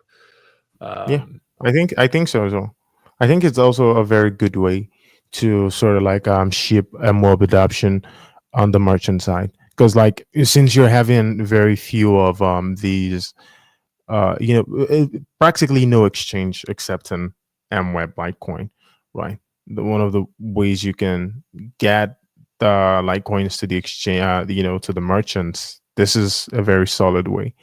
I think the downsides to it is just, these are just things that are inevitable in my opinion, because we like cypherpunk values and 100% anonymity, total decentralization, but oftentimes the integrations of these things are just beyond what the average individual is willing to invest effort into. And it might just appear to be so much technical know-how that they just don't have, so most of them is just end up using. But yeah, this is like a step up from an exchange, and it's a very good way to get merchant adoption. I really appreciate you taking your time to explain this, honestly, because this is a way to go, in my opinion, to get merchants to accept Litecoin MWeb. So that's actually good. Totally. Actually, appreciate that. Of course. I mean, look, when I saw that there was a bounty, right? Indigo started a bounty. I'm not sure if it was him who started it, but he was definitely pushing for the BTC Pay server plugin bounty. And we started, I donated and I got involved, started playing with it, learning about it, setting it up, submitting bugs, right? And it's at a point right now where it works very well. And it's ready. So as soon as number goes up, like I said, the infrastructure's there. Litecoiners have been building. When people start to want to learn how to do it, we'll be here for them. It is hard to do. I'm not gonna lie. It's to do it correctly. For sure, there's a lot to it. You can set up your own. So is it on the level of complexity, with the level of complexity of setting up Lightning nodes? Ooh, good question. Yes, because because you can set up a Lightning node within BTC Pay Server. So it encompasses Lightning node complexity. It would be more complex. If you don't want to support Lightning, then no, it's not as I mean, because setting up a Lightning node, not only is it complex, but it's expensive. Yeah. You need to open up these channels, and they're not just opening up channels if you don't have any money in the channel to contribute. So it's expensive, on top of being complex. And not only is it complex and expensive, but if you don't use it, you run the risk of people shutting their channels with you and taking your cash. So it's like you really have to have a strong business that is getting a lot of Lightning transactions for it to be viable on BTC Pay Server. And I guess, I mean, yeah, are there businesses that use BTC Pay Server successfully with Lightning? I don't know, probably, but it does take some work. And yeah, at that point, it would be like the BTC Pay Server administrator that is managing the Lightning node. So you're losing that self-custodial aspect of it. This is now, what is it, the LSP, a Lightning service provider or liquidity provider, something like that. And you're providing this Lightning access to your clients. Yeah, again, it's a small hub and spoke that you've created. Yeah. Which isn't the best, because if the admin of that BTC Pay Server goes rogue or whatever, just neglects the server, or passes away, unfortunately, and doesn't give the passwords to anyone, you're kind of screwed. Yeah. So yeah, anyways, it's not that complex. And I think, like I said, there's a lot of documentation. I think I can even show some. Where's the documentation? And hold on. They've done a great job with their documentation.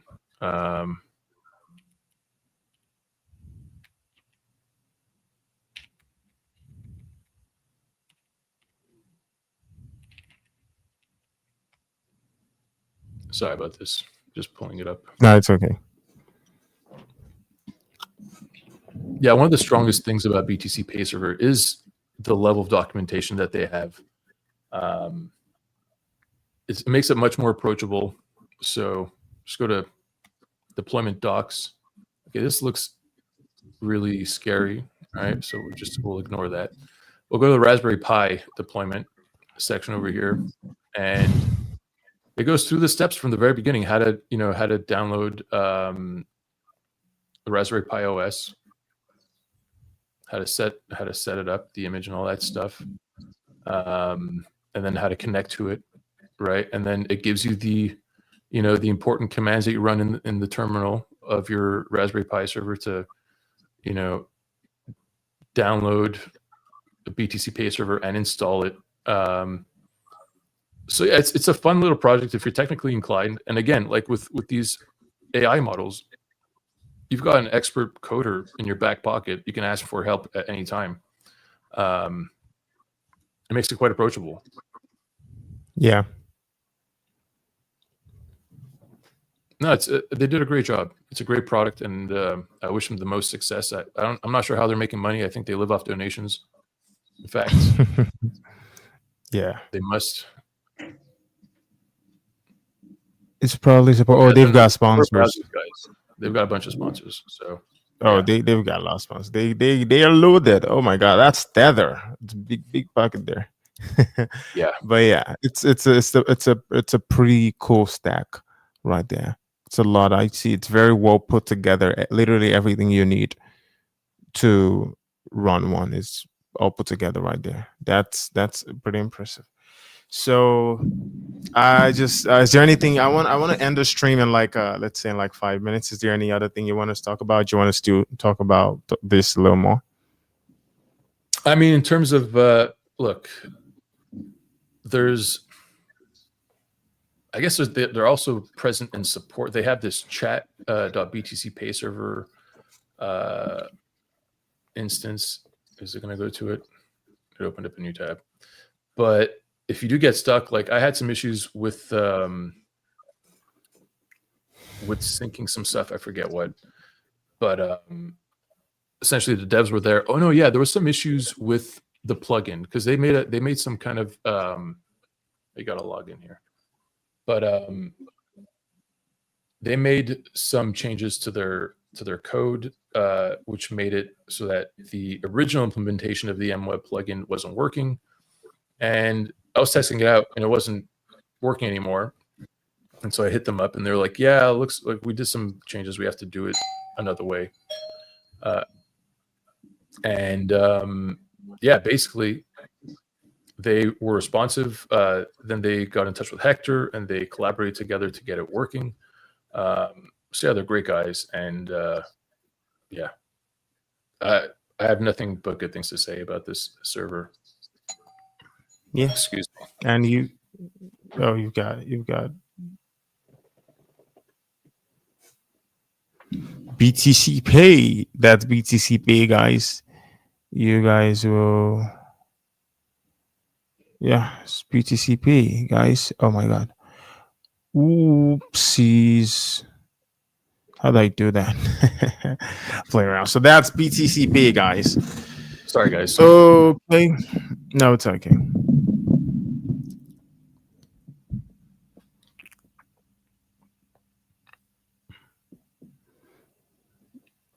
So, were you saying something, or Yeah, were you no, done?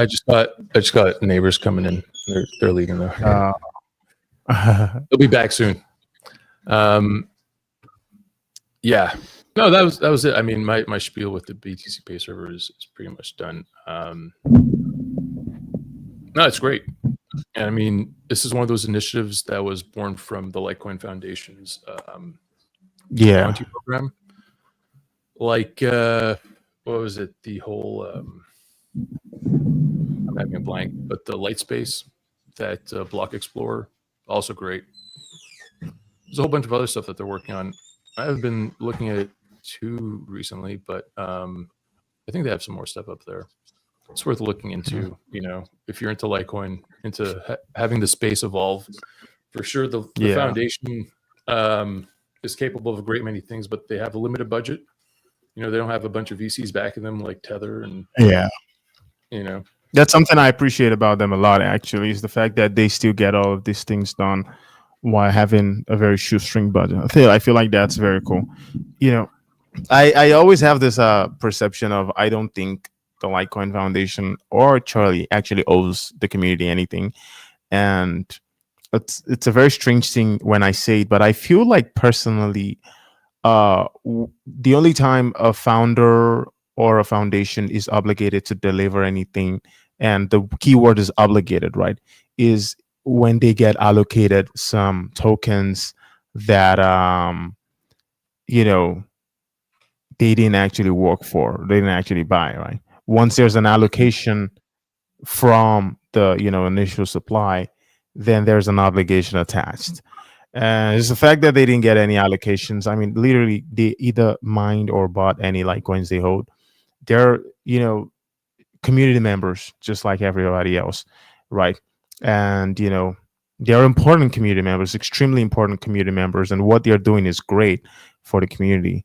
But I like to look at them as people that aren't obligated to do anything. I mean, if the founders of or the Ethereum Foundation decided to just walk away today, they have a liability. You know, they have a responsibility to be there. It's their obligation. They got tokens that they did not mint, right? They were just allocated that, so they have that obligation. But the Litecoin Foundation decides to pack up and leave tomorrow, it's up to us, you know, to be a new foundation. Yeah, because that, you know, have them in that perspective makes me appreciate what they do more, including one thing I well.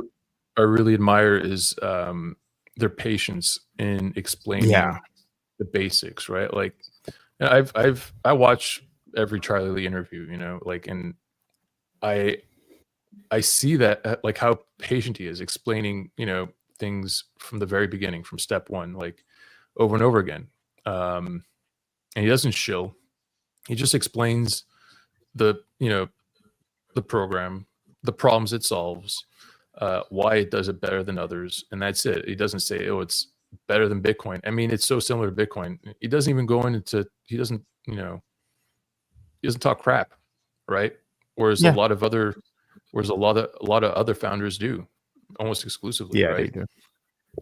So yeah, and if like, I just remember seeing Michael Saylor, going on CNBC and being asked, the same question over and over again, similar to how Charlie is asked the same questions over and over again. But Michael's just like let out this huge sigh, like again with these stupid questions, like Yeah. Okay, Mike, like chill out. People need to learn, man. It's not simple to understand. Like, people need to get that aha moment, and you can't just bully them into doing it by making them feel stupid, right? Exactly. The right way is to actually teach them and to guide them to it, right? And to let them have that aha moment. Yeah.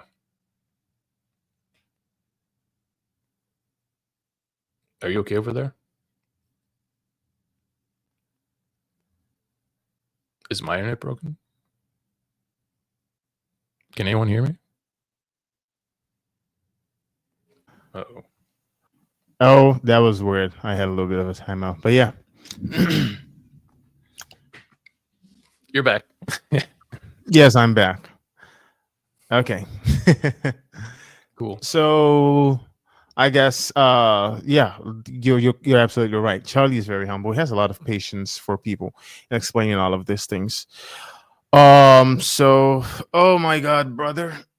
I think it's time that we round up the show. Yeah. Well, thanks for having me, man. It was fun. I'd love to do this again. It's my honor. It's my honor having you here, bro. Appreciate you taking out the time to come join me. And we had a really good conversation. I learned a lot, particularly about the BTC Pay. Thank you for that very well detailed breakdown, overview of how it works and everything. Appreciate you for doing that. I would have loved to have my instance running, but it is not running at the moment. I'm in the middle of moving. And so, yeah, just stuff is being... You still haven't moved completely? No, I thought you would have moved completely. Oh, wow. Yeah, no. It's taken a while. It's taken a while. Yeah, oh God. Moving is one of the worst things in this life. People don't pay enough attention to how stressful moving is. It's extremely stressful. Yeah, and we're procrastinating. We have until the end of the month. We're procrastinating. There's a bunch of boxes that are half full, and yeah, one day at a time we'll get there. But like, I'll be back once I'm in my new place, and hopefully there won't be as much noise, and maybe the cat won't be so annoying. I can't promise that, actually. Honestly, the cat wasn't annoying. That was like cool. It was like Schrodinger's cat. Maybe annoying, maybe not annoying. I mean, I love her to death, right? And yeah, the thing is, she's used to having all my attention, and so when she sees I'm talking to my computer, she gets really jealous. And yeah, she's. That's the thing about cats. Like, I like cats a lot because they have this personality of, they own you. Not the other way around. Like, you're my boy. I'm not your cat. You're my boy. As opposed to dogs that are, they're cute and they're like, oh, I'm your little pet.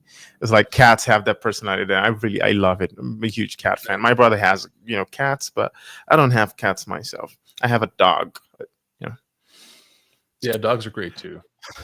Yeah, they're great. They're great. Over here, we don't keep dogs in our house most of the time, my dog's a German Shepherd, so that's cool. She has a little playhouse and all that. So oh yeah, it doesn't get too cold over there, right? Like out here it's like -40 and dog has to come inside. No, he doesn't get cold. Of course.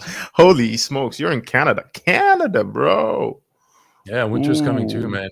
I still have my AC on, but like I'm going to take it out when we move. Again, this is one of those things. The movers will do it. They'll carry that out. I'm not schlepping this thing upstairs and downstairs for nothing. Your AC? Yeah, that box by the window. Oh, the AC box. Yeah. Oh wow! Do you guys use AC? Why would you use AC? Is it not like freezing? It gets pretty warm here in the summer. It's extremely humid, right?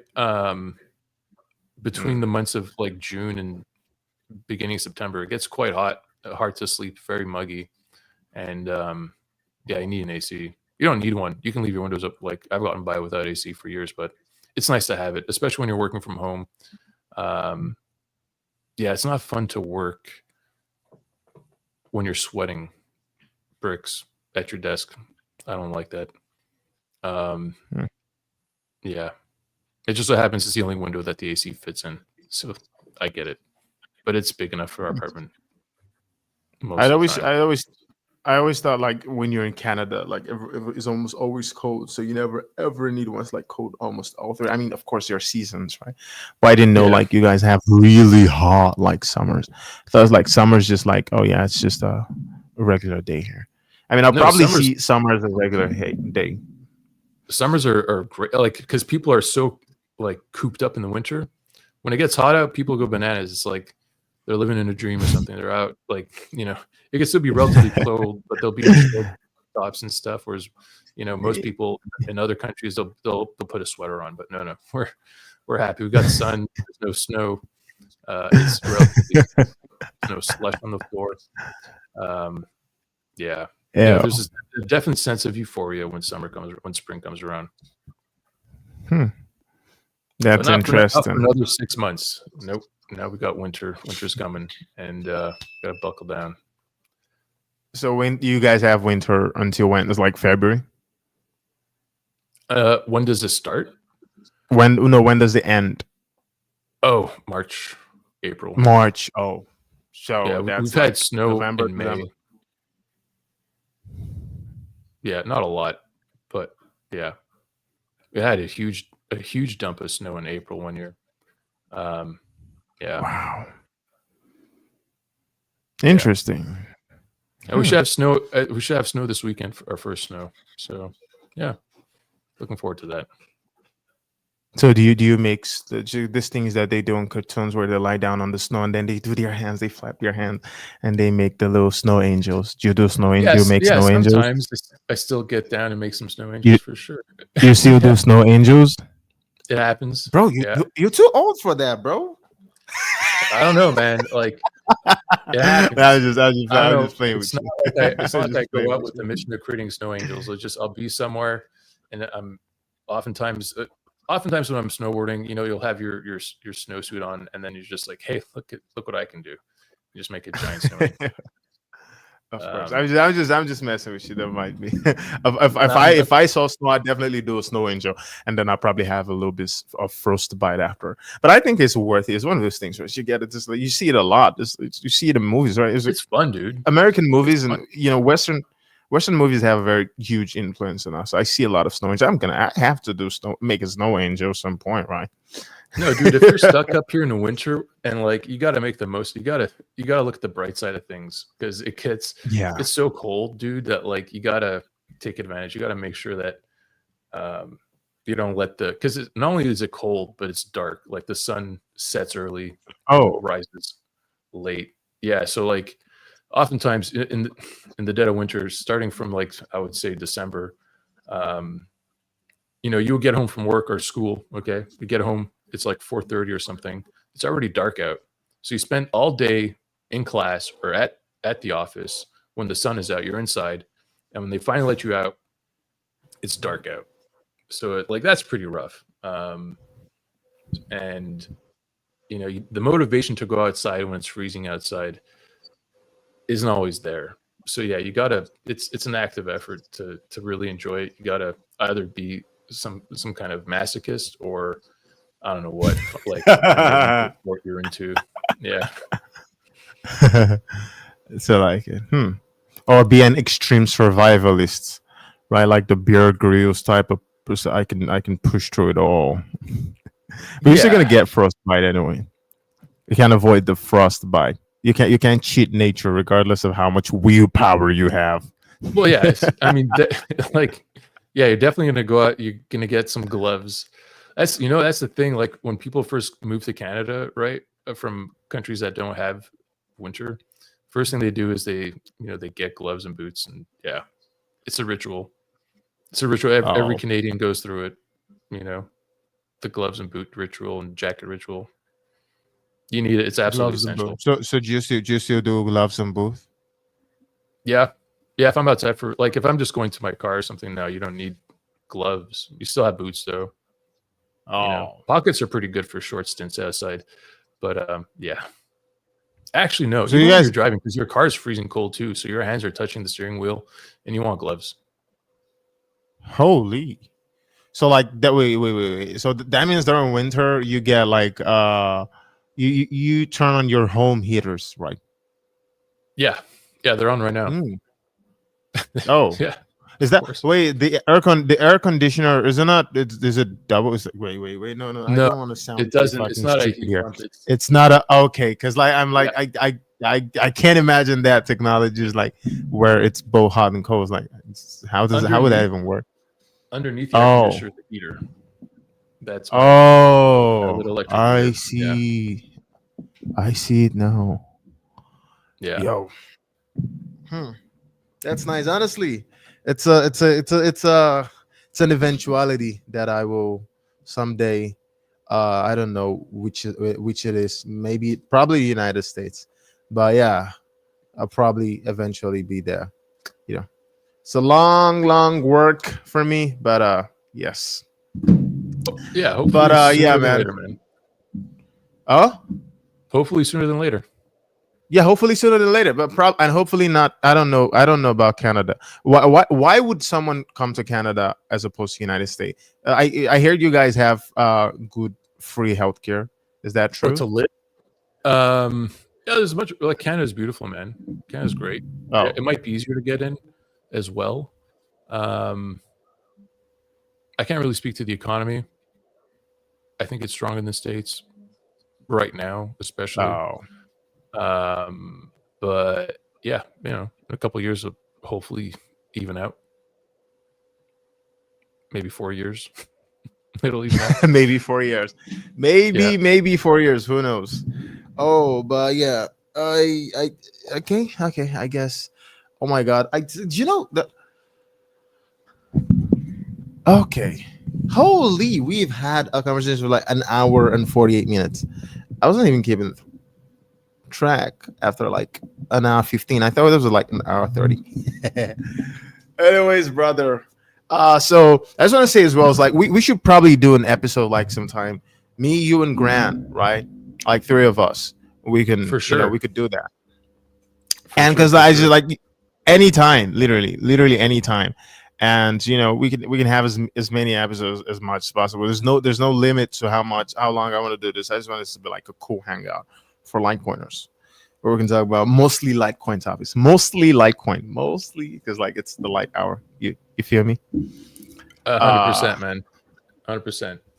That's the reason why we reran it, because we started to go off the rails at some point and didn't feel comfortable associating Litecoin with the things we were talking about half the time. But Yeah. dude. I mean, I'd love to come back. I'm sure Grant would too. He'd love to be here, and we should work on something. Maybe even do a hybrid underground spaces Litecoin hour. Right. Honestly, we could do that. We can do that. Honestly, I'm down. I'm down. Honestly, as long as we could find a way to like integrate it. I don't know how that's gonna work. Can we host spaces while being live together? Yeah, we've done it before. It's not pretty, but we got it working. Yeah, Okay, so like unless you have like multiple devices. exactly. You need multiple devices, multiple accounts, and two Oh, microphones for one person. The person hosting the spaces needs two mics. 2 microphones. Oh, Yeah, oh, oh. yeah. I've got 2 microphones. I've got one on this. This is the one. I got this from Discover Litecoin, by the way. He donated. He donated cool. a Litecoin. And I got this. It's supposed to be a Shure. I thought it was an original Shure, but it turns out it was a bootleg Shure, right?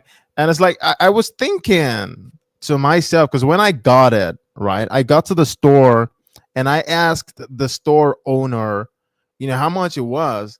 And he said it was about $100, like 90 something bucks, actually, like 90 something bucks.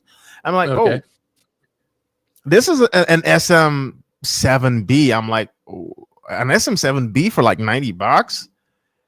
Yeah, they're Are like you sure 500, it's aren't they? original? And he's like, oh yeah, it's like $500 right online. It's like, yeah, it's original. I'm like, yeah, but it's cheap. It's like, oh no, it's original. He only sells original. It's not fake.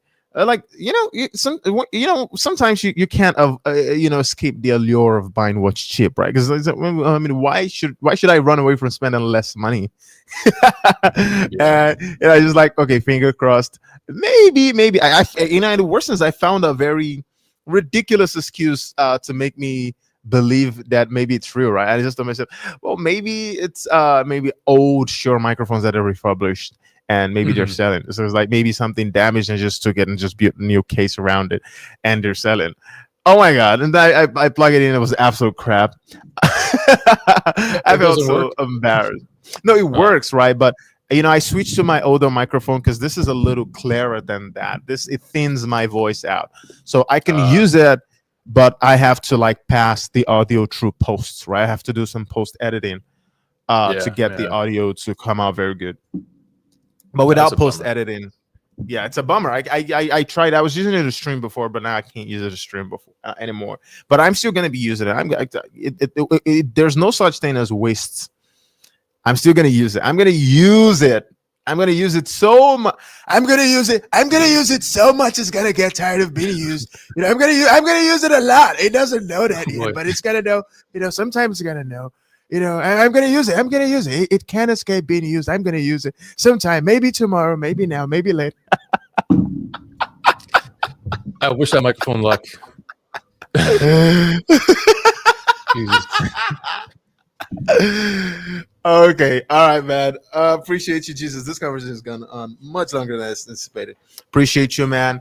Catch you in another episode. It's been an absolute honor of mine having you on the stream. You're a nice person, honestly. You're a very cool person. Mine, easy to converse. Yeah, easy to converse with. Like you and Grant, both of you guys are very easy to converse with. I like that. I like talking with you guys a lot. Oh, likewise, man. And thanks for coming to our spaces. We appreciate your presence as well. Oh yeah, I do. I most of the things I can't talk about. Most of those things I talk about there is like with people in person, right? So it's like it's a way for me to talk about these topics, talk about this, have these conversations that and I'd recommend it to a lot of people. It's rather sad, right, that you guys changed from Litecoin Underground to Populist Block, and like most of all of that engagement just went off. It sucks, honestly, in my opinion, because like people just don't want to hear about things that are not Litecoin a lot in this space. It is what it is. I mean, look, it's not the end of the world. We still get to do it. I mean, whatever. We still had plenty of people coming. Yeah. Eventually it grows. It's cool. That's the thing. Yeah, I mean, eventually it grows. It's part of it is like I didn't want to do it. I just don't want to talk about politics. You know what I mean? I prefer talking about Litecoin. Yeah. The political landscape is just way too divisive. Having an opinion and sticking to it is hard. I don't even want to comment on it publicly. I feel like it's such a clown show. Yeah. I just it triggers so many people. Triggers so many emotions in people, and that's not what I want to do. I want to spread the good word of Litecoin, and help teach people about Bitcoin and Litecoin. That's same. Yeah, the same. I want to talk more about Bitcoin and Litecoin. And I like talk about current affairs of the world, just not particularly the politics of it a lot. Not right now. I mean, politics are so dirty. Like it feels dirty. I don't know. Maybe I can't have the conversation. I'm not necessarily a huge fan of it, but I can have the conversation as well. I try as much as possible to not have too much of a strong take on it, because And again, I'm still learning about a lot of political climate and all of these other countries, right? So I'm not the most well versed person to talk about these things, but yeah, I most prefer to talk about Litecoin and Bitcoin and decentralized money is Yeah. is what I prefer to do. Unless, Okay. unless it touches on crypto, but then like that's unless it touches on like policy touches on crypto, then I think it's fair game. Yeah, exactly. But beyond that, That's what I was talking about. Yeah. Yeah, that's what I was talking about when I said if politicians start entering into Litecoin, then I might actually reduce my activities, right, with regards to pushing it. But it depends, right? It depends if they are coming into Litecoin and talking about Litecoin on like a policy stance, or we're trying to create the clarity around regulations or all of these type of things, right, that are just neutral. Yeah, maybe, why not? And if they're talking about it in terms of, oh yeah, it's been growing, its adoption, talking about like having logical conversations around it in the broader context, then okay, yeah, I mean, I stay. But if I see them trying to convert it into what they're doing with Bitcoin, where they're just trying to over mimeticize it, I don't know if that's a word, but try to make a meme out of it in a way that just completely bastardizes the concept beyond sound money, then I'm definitely gonna be stepping down. I mean, I'm not gonna stop They trying to sneak push in a for the back door adoption. somewhere, What? or if they try to sneak in a back door somewhere. Yeah. Yeah. Wait, sneak away? A back door. Well, like I don't know. Say they onboard everyone, right? Yeah. To use one of their own wallets, a Fed wallet, and they've got a back door in there. They make an app that people install on their phones, right? Because there's like $50 worth of Bitcoin in there, so they install on their phones to get their $50 worth of Bitcoin. Meanwhile, it's logging their location. It knows how much they're spending, who they're giving it to, blah blah blah. Yeah. So yeah, I mean, you gotta watch. So that would be the deal breaker for you. So like, if that happens, you're gonna step back. Step back. I wouldn't download that wallet. I don't know about stepping back. I think. No, I don't think. I think I'd get excited. I'd probably look for work in the public sector at that point. I don't know. I don't know. I mean, maybe that has already happened. Who knows, right? There's a lot of things. Maybe there's a fat wallet that people are low-key using, but they don't know. Who knows? I don't know if that would bother me as much as just the concept of it getting bastardized. Honestly, like, I place a lot of value on the ethics and the ideas that Litecoin embodies, and that's part of the reason why I've pivoted in the past few months. I've been pivoting to like being very Litecoin centric, very Litecoin heavy. Because like just 70 months ago, I was still supporting another coin, right? Multiverse X, proof of stake. I talk about other coins, but like now I've been pivoting to heavy Litecoin. A lot of it is rooted in the ethics that are that people are professing. And if I have politicians coming in and they're trying to bastardize all of that, I won't associate with whatever they're pushing forward. And in a situation like that, even though it would be the most lucrative time to be like an ambassador of Litecoin, I don't think I'll feel too comfortable doing that. So I just like the way we are. I really hope even when Litecoin starts to appreciate in price and value, in price, I really hope that those that care about the ethos that we represent don't just go away, get rich and just, booger off and whatever. I really hope, most of us stay and make sure we keep the community because all of that new attention, we keep them enshrined in what we are really, fighting for, and we just don't leave the space to get co-opted by people that might, bastardize it. It's like a lot of what we were saying with Doge before. It was like very mimetic, very cultural, but right now it's just meme coin. I was like, back in the day, 2021, 2020, is a lot of Doge memes, original stuff, and now it's just chart posting. That's I really don't want to see that happen to Litecoin. And I mean, if Litecoin actually gets to a point where it's just chart posting, I'm still going to continue to push for Litecoin education. My only deal breaker is if politicians come here and try to do what they're doing with Bitcoin and co-opt this space in that way. That will be the only time I'd say, okay, it's time for me to step back. Yeah, that makes sense. Yeah. So appreciate you, man. Yeah, this is like the 5th time that we're about to end the spaces, the show. Appreciate you once again. And see you guys again. Once again, you guys shout out. Let me put your account up real quick. You guys go follow him, our guest. That is Animal Crypto. I just have to pull up his Animal _ Litecoin on X. Now I have to pull it up. I'm pulling it up so people can see. Share screen. So yeah, that's it. So you guys will have to go follow. Yeah, so that's him. That's our guest, Animal _ Litecoin, I guess. Yeah, Animal Litecoin. So you go follow him. There's a huge Litecoin and particularly Scrypt proponent, right? So yeah, definitely worth a follow. Yeah, enthusiast, right? Sometimes I'm a bit dyslexic. It's much easier for me to type than to converse sometimes. And I didn't know I was dyslexic until I had a test recently. It's the very slight, very moderate dyslexia, but yeah, it's freaked me out. It's freaked me out a lot. Yeah.